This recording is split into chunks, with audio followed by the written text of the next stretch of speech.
revelação. A Bíblia também tem outras divisões. Você pode não olhar para ela como Antigo e Novo Testamento. Você pode olhar para ela como dispensações. São 7. A primeira era é a era da inocência. A segunda da consciência. A terceira o governo humano. A quarta era é a era dos patriarcas. A quinta é a lei de Moisés. A sexta é a graça pelo qual nós vivemos hoje.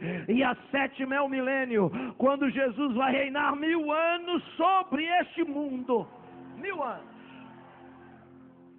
E alguém está dizendo, lê uma coisa e está falando outra. Você que pensa. Você que pensa. Por que eu estou falando das divisões da Bíblia?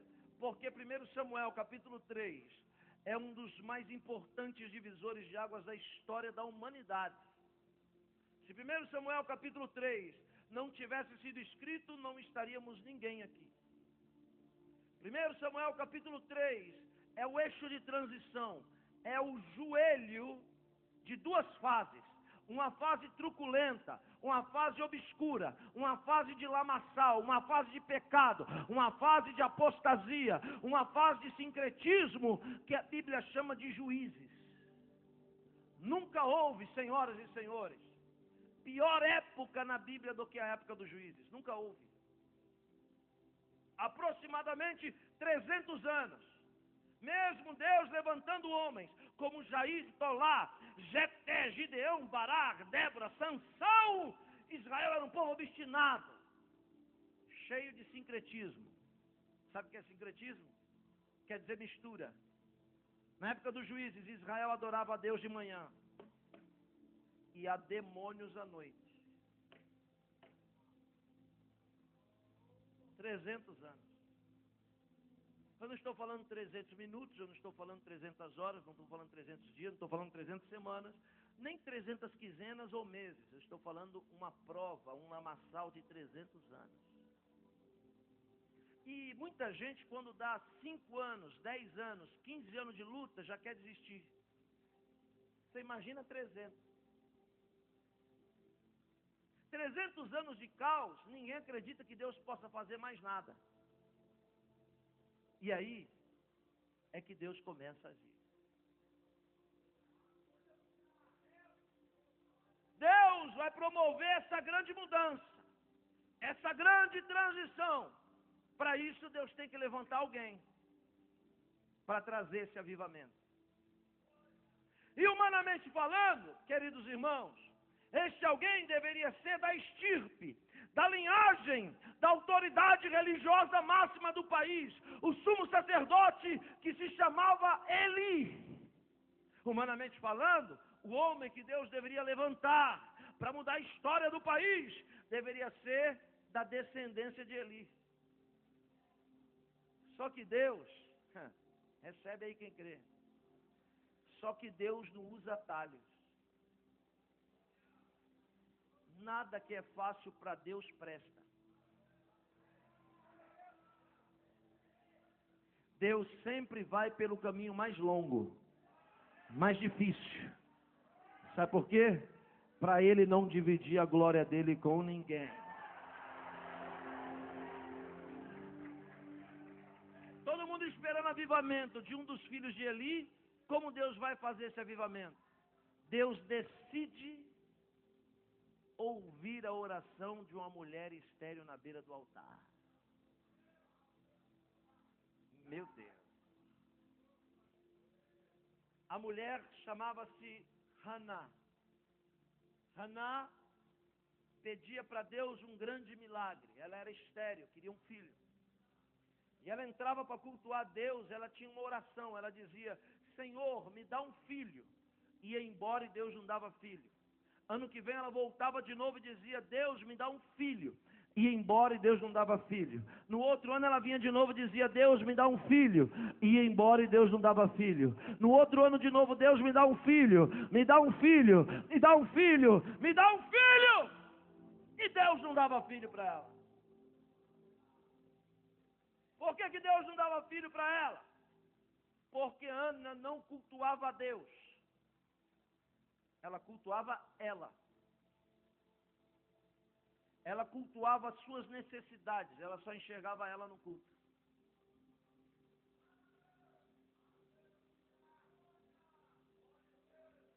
Deus não ouvia Ana, Deus só escutava. Sabe quantos anos Ana orou para ter um filho? Eu vou lhe dizer agora. 24. Só que no 25º ano, é o que vai acontecer com alguém aqui hoje. Ela saiu de casa com um propósito diferente no culto. Ela saiu de casa e já não estava mais conformada em ir para o culto e não receber a vitória que ela tanto queria. Ela já não estava mais conformada em buscar a presença de Deus e continuar do mesmo jeito. Então ela deve ter saído de casa e deve ter dito, hoje eu vou para o culto. E é tudo ou nada. É agora ou nunca. Ou vai ou racha. Eu vou para o culto e não aceito sair do mesmo jeito. Eu vou para o culto, mas eu saio de lá com a minha vitória nas minhas mãos. Palavras são palavras. Para Deus o que vale é atitude. No 25º ano a mulher entrou, mas entrou diferente. Chegou decidida. E quando ela entrou para o culto, ela disse, Deus, me dá um filho. E se tu me der esse filho, quando ele desmamar, eu vou entregar ele para ti. Pela primeira vez em 25 anos, Ana cultuou a Deus. Pela primeira vez em 25 anos, Deus ouviu a oração de Ana. E eu fico perguntando comigo, e eu gostaria que você pensasse nisso agora. Será que Deus acredita nas coisas que você promete?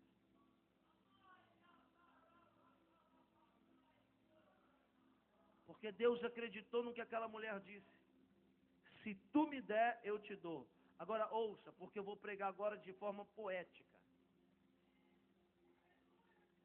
Aquela mulher, na hora que ela disse isso, ela engravidou. Ela não engravidou quando o marido coabitou com ela, porque o marido está coabitando com ela há 25 anos e não engravida. Ela engravidou naquela hora porque era o milagre que estava acontecendo. Não foi o marido que fez, foi Deus. E milagre, sucesso, é assim. Na hora que você recebe, você não sente.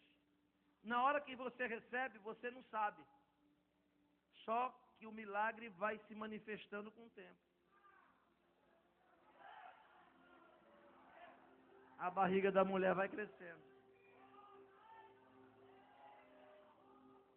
Tem gente que está recebendo uma grande vitória aqui nessa noite, mas nem está dando conta do tamanho da vitória que está recebendo. Mas daqui a alguns dias, daqui a alguns meses, você vai sentir o sintoma dessa vitória. Você vai sentir o sintoma deste milagre. Onde estão as pessoas que acreditam? Onde estão as pessoas que recebem?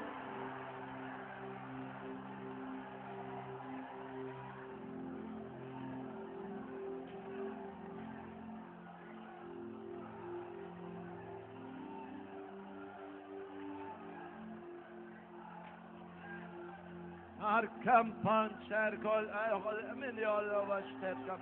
Sitter koddelel alın nivaşterkam yollev al halne.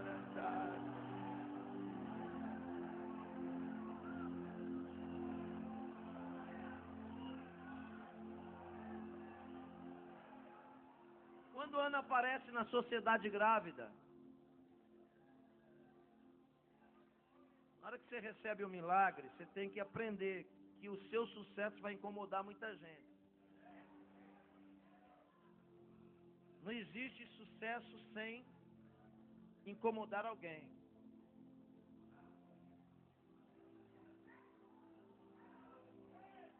Alguém deve ter dito, ela traiu o marido. Alguém deve ter dito, essa mulher aprontou alguma coisa. Mas eu imagino que a frase que mais disseram foi essa: Ela teve fé para receber. Agora eu quero ver se ela vai ter fé para cumprir o que ela falou. Sabe por quê, senhoras e senhores? Porque fé para receber é o que não falta aqui nessa noite.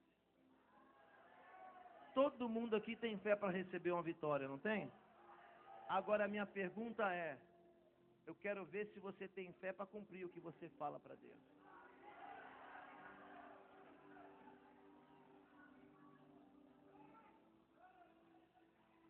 A mulher ficou grávida e deu à luz a um menino chamado Samuel. Samuel, em hebraico, são 3 palavras. Olhe para mim. Shem, El. Shem quer dizer nome. Quer dizer de. El quer dizer Deus. Então o nome do menino é nome de Deus. Não. Na língua hebraica, as vogais são representadas por uma única letra, o Aleph. O que muda o som das vogais para A, E, I, O, U são os acrósticos, a pontuação embaixo. E um pontinho tira o sentido. Então o nome do menino não é Shemuel, mas é Shmael. E Shmael mudou. Por quê? Porque Shmael quer dizer Deus ouve.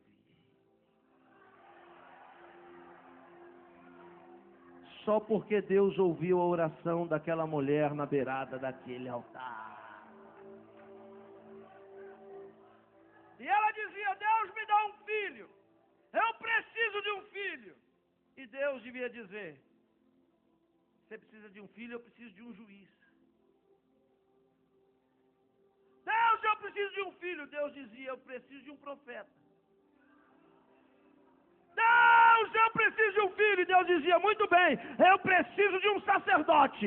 Então eu te dou um filho. E esse filho vai ser juiz, profeta e sacerdote.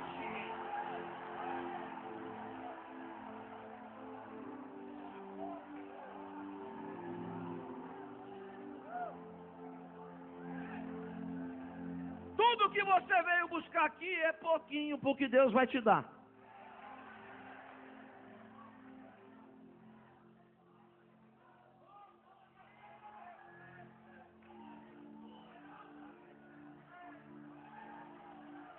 Amante correhaste, alole nevara.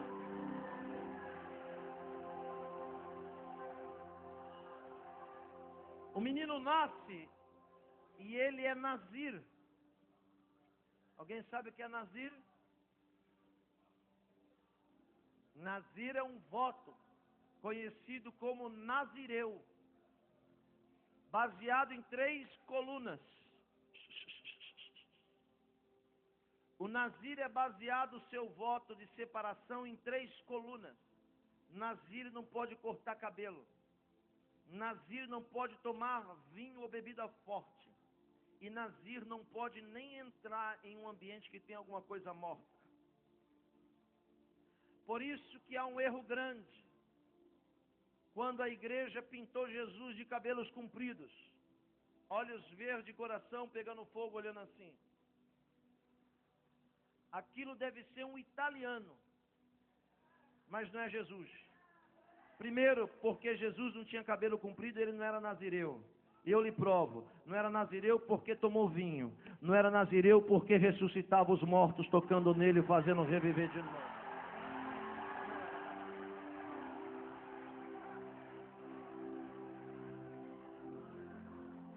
O menino é Nazir, nasce sob voto, e é forte. Diz a Halahot, Perquiavot, que quando ele completa 4 anos, 4 anos, tem um menino de 4 anos aqui, o Gessé. Tem 4 anos ele, irmão? Me dê a mão aqui, moço.